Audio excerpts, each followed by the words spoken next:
Well, that was fun. Well, for two of us anyway. Sorry, Stace. That was a really fun series for the Cincinnati Reds because I'm not lying. We weren't expecting anything out of this. I just wanted them to be competitive, and that's been the most fun I've had watching the Reds on the road pretty much all season. And I know that they won 2 out of 3. We're going to get into that. I know we're probably talking about Luis Castillo in pinstripes soon. We're going to talk about that. But we just have to jump into this series as a whole and our takeaways, which is what we will start with. By the way, hey, I'm Jeff Carr. That's Stephen Offenbaker if I point in the right direction. And we have Stacey Gatsoulias from Locked On Yankees for a Locked On Reds, Locked On Yankees crossover. Something that doesn't happen very often because the Reds and the Yankees don't play very often. But we are going to talk about things here today. We're part of the Locked On Podcast Network, your team every day. Thanks for making us your first listen. We're free and available on all platforms. And Stace, I want to start with you because me and Steve have been talking quite a bit off air, texting back and forth, just in disbelief of what happened these last 3 days. But you had a take when we were talking about this off air that we're just waiting for the break at this point in the Bronx. Oh, yeah. I spoke on my show many times leading into the second half of June. There was a stretch where they were playing the Rays, the Jays, the Rays, the A's, the Astros. It was a crazy and no break. It was Right. like straight through. And looking at that, I was hoping for, it was a 17-game stretch. I was like, all right, if they do 9-8, that'd be great, And they ended up 12-5, which was amazing. And I thought, okay, so after that, they have a 10-game road trip. They're playing some teams they should beat, the Guardians, the Pirates, whatever. I don't know. They seem to have run into a wall because they were playing at such a high level for so long that it feels like they crashed and burned. Pitchers who were pitching really well suddenly can't find the plate. Hitters aren't hitting. All the things that were helping them win during that tough stretch is not happening now. So they need the All-Star break. They really do. It's hard to disparage a team that's already got to 60 wins before the Reds even got to 40. But it was a good series, Steve, and we were having some fun. So first off, listen, I wore my scrubs today. I am prepared. I thought maybe, for everybody knows my day job is an ER nurse, and I thought we might have a trauma activation for Stacey today. So I wore my gear just in case. Apparently she's doing well, so I can take off my stethoscope. We're going to be fine. As you said, my team has 62 wins. We were not expecting this. We weren't expecting this start from them, so it's fine. And they're still, 13 ahead, 40, whatever it is. So it's okay. So she says to me off air while you were rebooting your equipment over there, Jeff, she says to me, well, my team's got this much wins. We'll be in the playoffs. I'm like, that's right. This was our playoffs. We're going to make a banner now for Great American Ballpark that says, kick the crap out of the AL East. That's going to be the banner. Hope they will. Hopefully they won't pull a 2007 Mets. I'm hoping that doesn't happen. But, at this point, as long as they don't screw up too badly, they should squeak into the playoffs. So I think but, so. It's not all negative for the Yankees either. Jeff, well, I would kind of like to start them. maybe over here and work our way back because that starting pitcher duel in the final game of the series between Luis Castillo dealing and then the Yankees matching pretty much inning for inning. That was so much fun to watch. That was good old-fashioned baseball with both pitchers dealing, and I enjoyed it so much. I was glued to the TV watching that game. Oh yeah. When I looked at the schedule and I saw that the probable starters were Castillo and Cortez, I circled that game before the series even started and said, gotta make sure I don't miss a pitch of this because it's going to be amazing. And of course, the other 2 games, they figured out how to make fun too. But overall, just the pitch by pitch match and the way that Castillo deals. I mean, Yankee Stadium had more fans in it than in those 3 games than Great American Ballpark has had all year to this point. So Castillo's not felt that energy. Castillo's not been in that environment. And you saw he was struggling through some guys with 12 pitch at bats, but whenever he caught the ball back from Stevenson, he was getting set on the mound, he was laughing. He was just like, yeah, here we go, man. This is fun. I'm playing a game. He gets it. He understands that even in the most tense of situations, he can calm himself down. But then on the other side of the coin, I mean, Cortez had a couple of innings where I'm like, okay, finally, the Reds are going to get something on him. And then he was able to pitch out of the damage, Stace. Yeah, that's what he was doing most of the season up until this last stretch of 4 or 5 starts. It looked like he was rebounding a little bit. Then he had a rough start against the Red Sox. And, he's another guy they weren't expecting to do as well as he's been doing this year because, for the first 2.5 months, he was the true ace of the Yankees over Garrett Cole. And last night was more Cortez beginning of the season than previous starts, and he's fun to watch. And he's one of those like old school guys who doesn't pitch that hard, and it's fun to watch someone like that in the era of guys who are throwing 98 with regularity. So it's fun to see someone like him doing what he's doing. And and Luis Castillo, he's going to look good in pinstripes, and he's going to be able to handle being in pinstripes, which is really good for us. I definitely want to talk about. We'll jump into that here in a little bit. But there was one other thing that I just took. I was really happy because people can get mad at the bullpen, people can get mad at the defense if you're a Reds fan. But guess what? That's been all year. Like, if you haven't watched to this point, this is what we've been watching all year, except the lineup hasn't bounced back. In this series, the lineup bounced back. The bats showed up. I mean, all that different crazy stuff, whether you're talking about 4 runs in the 9th in the first game, back-to-back-to-back home runs in the second inning against Severino, which it sucks that he went on the IL after that start, but because I know that he has a lot of trouble with injuries and things like that. And then just the way that they were able to fight back against the Yankees bullpen last night, so much of that series has shown me what I've wanted to see from the lineup all year long. And I kind of hope that the Reds, don't just leave that in New York and just say, okay, well, that's going to be, because that's a little bit what I'm worried about moving forward for the Reds, is that they're like the fans, and we're like, this was our playoffs, so we're good. We're heading into St. Louis. Who cares about them? Stupid Cardinals. I was going to ask, who are you guys playing next? Yeah, I'm a little bit worried about that. There is a real possibility of a letdown coming after what just happened in New York. And the fans felt it. I was energized. Jeff and I have been bouncing off the wall for every game, even the one we lost. So we came and we recorded, and we're like, we're not even mad. I mean, that was such a fun game in the way that this lineup battled. It was interesting to see that the Reds are not the only one that have some defensive struggles along the way. I would love to hear Stacey's take on Matt Carpenter in right field, because the Reds broadcasters were just bagging on his arm pretty much the whole series and talking about, in fact, Jeff Brantley said yesterday, you run on him every chance you get. Yeah. I mean, he shouldn't be playing right field, but he is, because Aaron Hicks is injured. So that doesn't help. The thing with the Yankees was, when they were on that roll and winning as much as they were, the defense was solid, the pitching was solid, and the hitting was solid. And in these last few weeks, 2 weeks, it's all not solid. IKF has had his issues all season, but he's really having issues the last couple of weeks, and the errors have been glaring. And as I said, the outfield shuffle, Matt Carpenter shouldn't be playing the outfield, but he is because of injuries. So the Yankees are going to have to deal with that.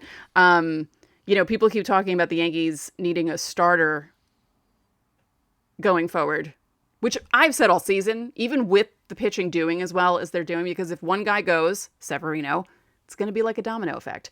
But they also need an outfielder. They definitely need an outfielder, or at least someone who can play a bunch of positions, including outfield, and actually be able to play outfield, not just stand there. And that is a perfect segue. Coming up here in just a moment, I want to talk about why the Reds need to be the active sellers. They need to basically set up a yard sign down there on the banks that says garage sale this way, although we're not selling garage sale prices around here. It's going to be expensive, and we'll tell you why coming up here in just a moment. But speaking of expensive, sometimes you can look at the shiny stuff, the jewelry, and think, oh gosh, what on earth do I even do? Steve, I know, is just an expert on the jewelry stuff, but whenever it comes to me trying to buy something shiny, I have no idea. And BlueNile.com can help you out. If you're in that boat, if you're trying to celebrate a special moment, they can help you out and find exactly the right piece for you. Or if you go, well, that was weird. What is happening? What happened? I was doing that good too. What is going on? What happened? That was Blue good Nile. too. Go to BlueNile.com and use promo code Locked On. Sorry, It's Blue the Nile. universe's way of never letting you have a successful ad read. That's what that was. I'm not allowed to do this ad right. Jeez. All right. Go to BlueNile.com. They've got all the customization options that you could want for any special engagement, any special moment. And we've got this special offer to go to BlueNile.com and use promo code Locked On. You'll save $50 off $500 or more. BlueNile.com, promo code Locked On. I thought I screwed up live reads a lot. Wow. Wow, Jeff. What happened? My restream just went nuts. It cut out everybody. Steve was up there for a minute. Then it showed my nameplate. And, you know what? You need to watch the Locked On MLB draft coverage we got coming up Sunday night, 9 p.m. Lindsey Crosby and Jeff Ellis from Locked On Guardians, Lindsey Crosby from Locked On MLB Prospects will be covering the first round, maybe the first couple of rounds, depending on how that all moves along. And they're going to be talking about your favorite team and who they're picking and why it's important that they pick that player. That's the Locked On MLB draft coverage coming up Sunday night live on Locked On MLB Prospects YouTube page. Let's not do that again. All right. I just drank iced tea after brushing my teeth like only a half hour ago. Why did I do that? Not a great flavor. Too fresh. I tell you what, there's a lot that's going on here. With the draft coming up, after the draft is over, they always say that's when the trade deadline picks up. And there's been rumors about where Luis Castillo is going to go. We've heard rumors about Brandon Drury, a couple of rumors about Tyler Mahle, but I really think those dominoes will really start to fall once Castillo is dealt. And then you have on the other side of the equation, the Yankees are the ones who are causing lots of these rumors, whether it's with Castillo, whether it's with Frankie Montas, whether it, whoever that they're looking for. You kind of mentioned it before, but what is the Yankees' main goal this trade deadline season? I would hope it would be to get a starter. Okay. They definitely need a starter. I know people are crying for the outfield, and yes, they probably do need someone in the outfield if they can unload Joey Gallo on someone. But I think the main priority should be a starter. Okay. And, Luis Castillo did really good in his Yankee Stadium audition last night. So yeah, a couple of those. Yeah, when I saw that as the probable start, I'm like, yeah, that's an audition right there. And if it's not an audition for the Yankees, somebody else is for sure watching. You don't even need to send a scout there. You can just watch on TV. Oh, if the Yankees don't get him after that, I'm going to be really angry. Like, how do you watch that start and think, maybe we can get someone else? Yeah, because, we were joking, Steve, that maybe he should just go over to the other dugout at the end of the game. I was surprised that the trade didn't go down somewhere around the third inning. I really was. But listen, Jeff, I continue to have this thought nagging in the back of my head about Luis Castillo, and yesterday kind of clarified, what was going on in my mind, and that's maybe it's not so far-fetched like we joked about that the Reds may actually re-sign Luis Castillo instead of trading him. It is no secret throughout Major League Baseball that the entire Castellini family, this ownership group, their name is mud in the city of Cincinnati. And what better way to rehabilitate their image and to try and right the course than to actually write a check to Luis Castillo? So with that in mind, because I really do think that if anything, they're at least having conversations about it at this point, because that would be the fastest way to rehabilitate the damage that Phil Castellini did this season. With that in mind, I wonder if, Stacey, do you have any thoughts on Tyler Mahle? Because if Luis Castillo is signed, Tyler Mahle absolutely will be the guy they deal next in the pecking order. Right. Yeah. If you can't get one, get the other. I guess, the Yankees have to do something, and they will. I was on a different podcast and they asked, they basically were like, oh, well, the Yankees have 62 wins. They're this many games ahead in the division. I said, no, no, no, no. I want them to step on people's throats. I want Brian Cashman to do what he used to do in the 90s and early 2000s and go out and get guys, even though the Yankees pretty much had the division in the bag. Like, I want them to be as good as they can be. And if they have the prospects to get these guys, you do it. You gotta go get the Carl Pavanos and the AJ Burnett's. I'm sorry, I didn't mean to bring those. Well, the Carl Pavano thing, no, but the Carl Pavano and like Jarrett Wright, and that was that whole Tampa faction thing with Bill Emsley, was that his name? Where George Steinbrenner gave those old guys in Tampa more power over Cashman. So you had all those horrible acquisitions and signings from like 2005 to 2007-ish. So I won't fault Cashman for that, but yeah. Thank you for bringing up Carl Pavano. No, but I definitely see them, because they're not just competing against the AL East. I think that they are pretty confident in winning their own division. Now they've got to look at who else is in the American League. They got to look at the Astros. They got to make sure that they stay ahead of them. And then also the National League. I mean, the Dodgers and the Mets are going to be fighting it out. There's a real shot at a Subway Series, but also the Dodgers are really starting to come up. If they can get their actual pitching staff healthy, they're having trouble with Walker Buehler and stuff like that. They might be a player for Luis Castillo or Tyler Mahle if the Reds don't re-sign him, which I agree with Steve. Like, I mean, if they re-sign Luis Castillo, I will stop talking bad about this ownership. I really will, because that's something that I've wanted them to do for the last 2 years.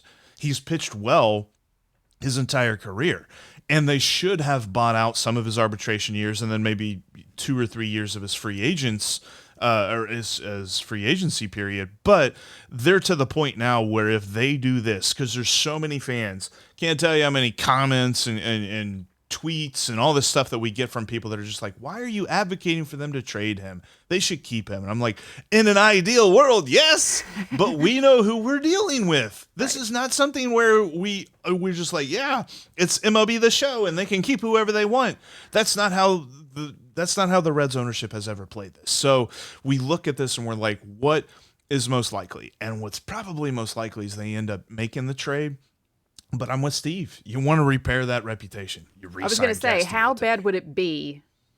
Like, what would your reaction? Would your reaction be, of course they're trading him? Or would it just be, I don't know, like, from what he said at the beginning of the year, I understand why Reds fans were pissed off, because it was ridiculous what he said about everything. And like, why would you even want to, like, why would you say that? Because why would anyone want to go see your team if you say something like that? It's like Mitt what's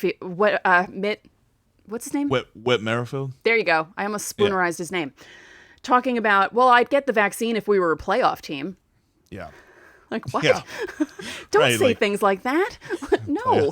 So would it be just this is typical for them trading him away? Or would you be like legitimately like, sell the damn team, get someone else to come in? It wouldn't be, because if they trade him now, I mean, it is acknowledgement, hey, we're not going to sign him, so we're going to trade him. What they've done in the past is hang on to guys for too long, back themselves in a corner and not get value in the trades. If they were to trade him this season, they would get value. Oh, yeah. And that would be a legitimate effort to try to do things better. And they've talked about trying to mirror what Tampa does. And, Tampa does what they do well, and the Reds aren't going to be there all at once. But this would be a move in that direction. If they do nothing is the thing that makes me say, oh, it's the same old Reds. Yes. They're going to sell at a terrible time. They're going to not get any value back at all. We're going to get some low-ranked prospect that will never pan out. That would be the status quo. Trading him now, that's a new direction. Signing him is a completely different direction, something they've never done before. Right. So, that's kind of how that pecking order goes. Yeah, and something they've never done before in a very good way, too, because, I mean, I think of guys like, the Yankees have experience with him, Aroldis Chapman, which, by the way, I know. I say that name, and there's Yankees fans that lose their minds. I was sad, man. Like, I was in my feelings watching him pitch against the Reds. It was just there was something about it. I wasn't in my feelings or sad because he actually looked okay, which I was happy about because he was looking rough there for a second. But no, he actually looked okay.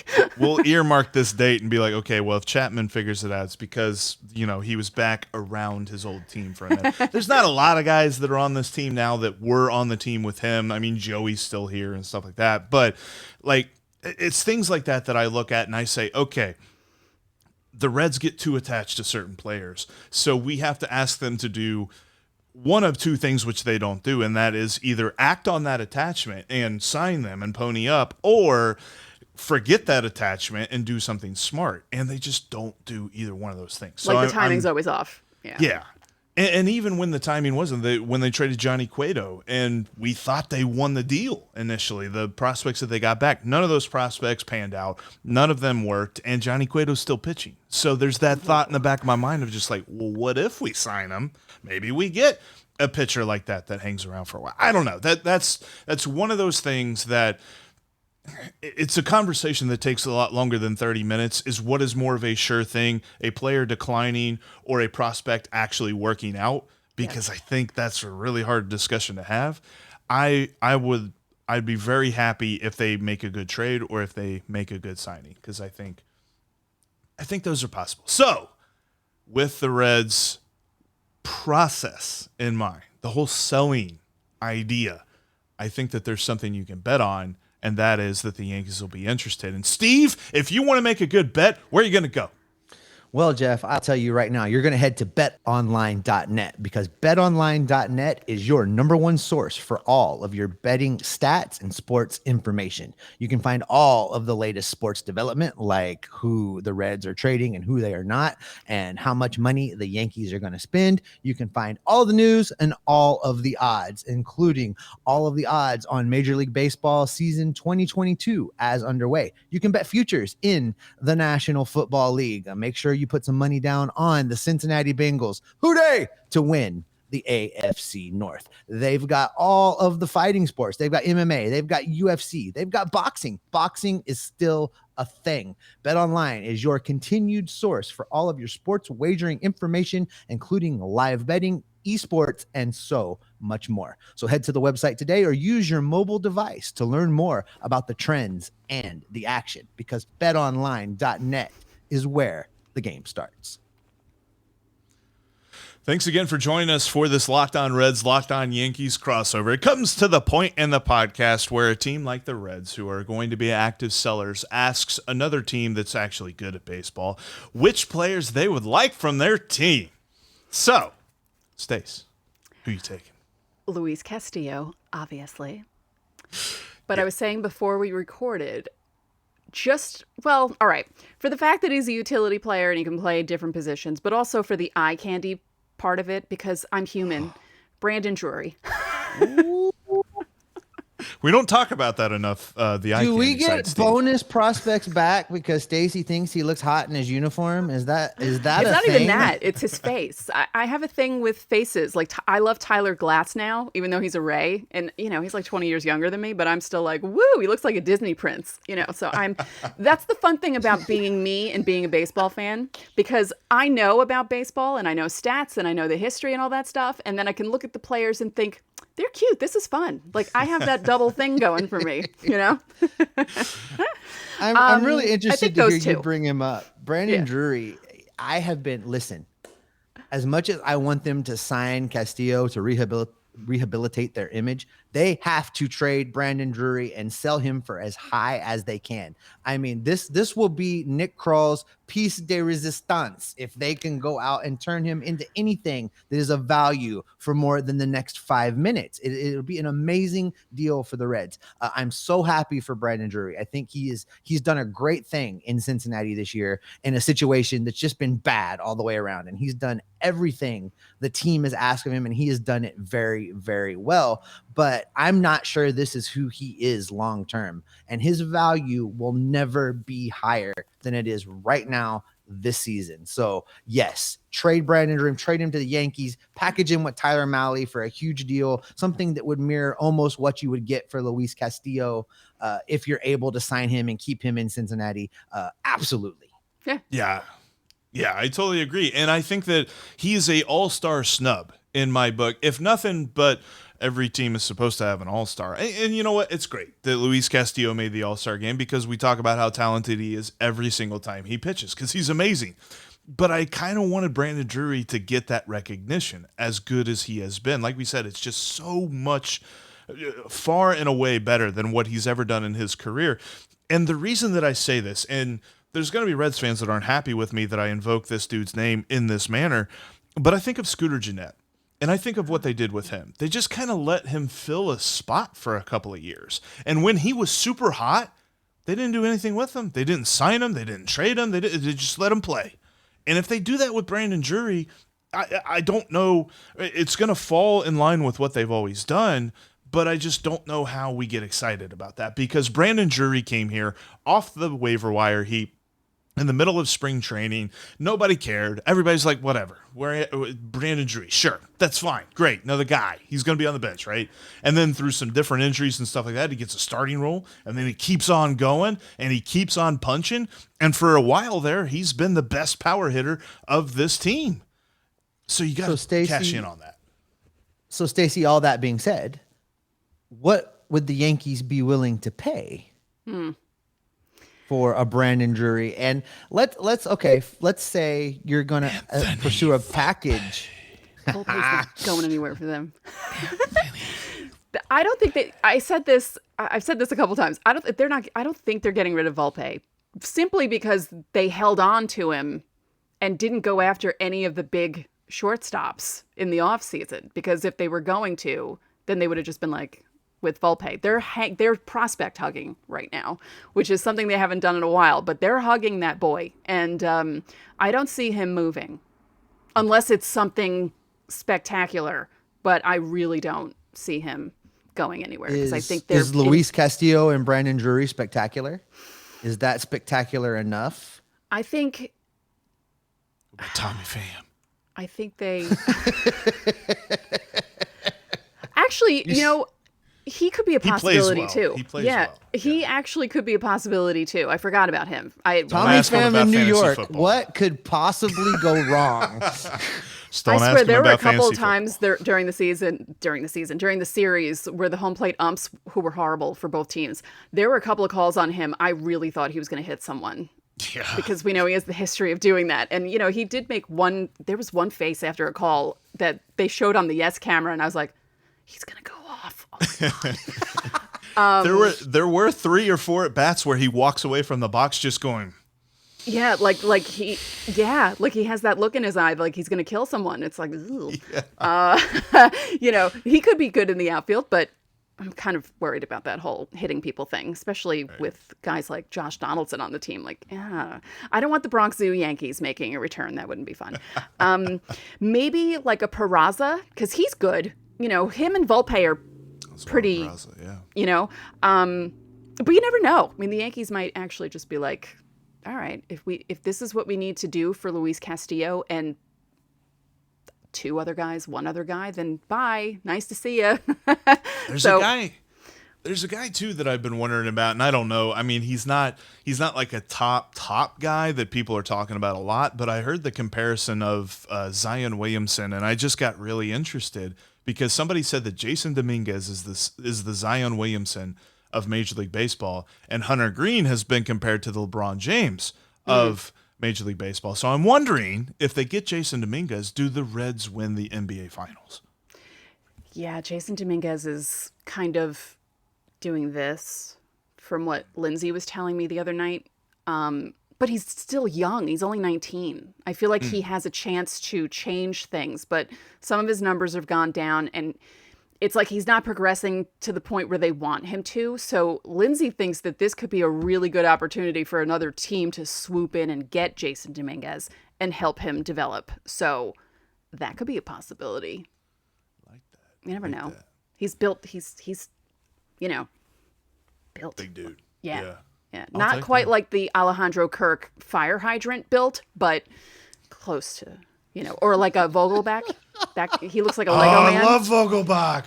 He looks like a Lego man. Hopeful future Red Daniel Vogelbach. I've said that multiple times. Stacey, this feels like a really good spot to end it. Thank you so much for joining us here today. It's trade deadline season. We're going to be talking a lot more about this every single day, whether you're talking from a buyer's perspective on Locked On Yankees or an extreme seller's perspective on Locked On Reds. You can find your trade deadline coverage right here with Locked On. Thank you so much for watching and listening to today's episode. Now make sure to check out Locked On MLB Prospects. Lindsey Crosby is getting you covered up to the draft. He's got a great draft preview coming out today. He's going to have you all ready for everything that's probably going to happen, maybe won't happen, but he's going to have you ready for whatever happens on Sunday. Then you're going to want to check out the Locked On MLB draft coverage Sunday night, 9 p.m., right there on the Locked On MLB Prospects YouTube channel. That's a mouthful. But that'll do it for us here today. Thank you so much. We will see each and every one of you on Monday.